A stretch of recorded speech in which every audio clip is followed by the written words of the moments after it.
बिस्मिल्लाहिर्रहमानिर्रहीम। आज हम थ्री डायमेंशनल ड्राइंग में एक्सट्रूड कमांड को डिस्कस करेंगे कि एक्सट्रूड कमांड क्या करती है। बेसिकली एक्सट्रूड कमांड जो है ये 3D बनाने के लिए यूज़ होती है, यानी आप इसका Z एक्सिस जो है, इसकी ऊंचाई जो है किसी भी ड्राइंग की, वो इससे क्रिएट करेंगे। फॉर एग्जांपल हमारे पास यहाँ पे एक सर्कल लगा हुआ है और हम इस सर्कल को एक्सट्रूड करेंगे तो ये असल में सिलेंडर बन जाएगा। हम यहाँ पे इसको क्लिक किया हमने और फिर जैसे आप एंटर करेंगे उसके बाद वो हाइट पूछ रहा है सिलेंडर की, तो जो रिक्वायर्ड हाइट होगी वो आप देंगे तो ये एक सिलेंडर क्रिएट हो जाएगा। ये है एक्सट्रूड, यानी ऊपर उठाने के लिए किसी भी ऑब्जेक्ट को। एक्सट्रूड में एक चीज और होती है, यहाँ पे जैसे आप एक्सट्रूड कमांड करते हैं, अभी ये सॉलिड सरफेस बनी है, तो अगर आप इसको सरफेस बनाना चाह रहे हैं यानी सॉलिड नहीं बनाना चाह रहे, तो फिर मॉड पे आप क्लिक करेंगे, यानी जैसे ही कमांड ली आपने उसके बाद राइट क्लिक किया, मोड पे क्लिक किया, वो पूछ रहा है सॉलिड बनाना है या सरफेस। अगर आप सरफेस करेंगे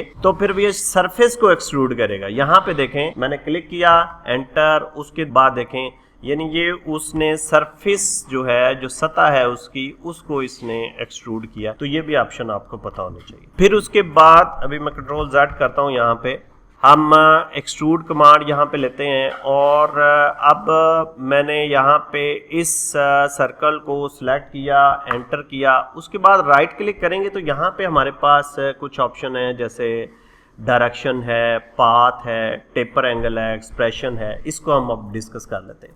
पाथ तो बेसिकली एक रास्ता है कि इस रास्ते पर हमने इसको एक्सट्रूड करना है। जैसे यहाँ पे ये एक रास्ता हमने बनाया हुआ है कि हम इसके हिसाब से इसको एक्सट्रूड कर दें, तो ये उसी हिसाब से इसको एक्सट्रूड कर देगा। उसके बाद अगर आप इसको देखना चाह रहे हैं, जैसे यहाँ पे ये देखें, ये रास्ता हमने थोड़ा सा टेपर सा बनाया हुआ है, तो अगर हम इस ऑब्जेक्ट को सिलेक्ट करते हैं और फिर एंटर करते हैं, उसके बाद राइट क्लिक करके पाथ अगर हम ये लेते हैं तो फिर वो उसी हिसाब से इसी एंगल के अंदर इसको एक्सट्रूड करेगा। इसी तरह हमारे पास कुछ और सब ऑप्शंस हैं, जैसे यहाँ पे देखें हमने इसको सिलेक्ट किया, एंटर, फिर उसके बाद यहाँ पे देखें एक डायरेक्शन की है कि किस सिमत के अंदर इसने जाना है।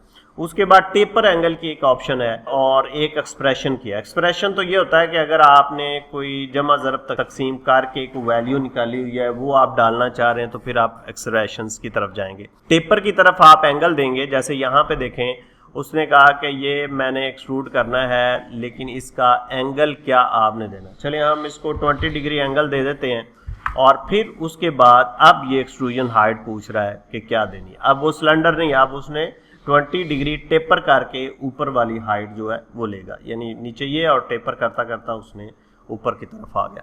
तो ये थी एक्सट्रूड और एक्सट्रूड की सब ऑप्शन। होपफुली कि ये आपको समझ आ गई होंगी।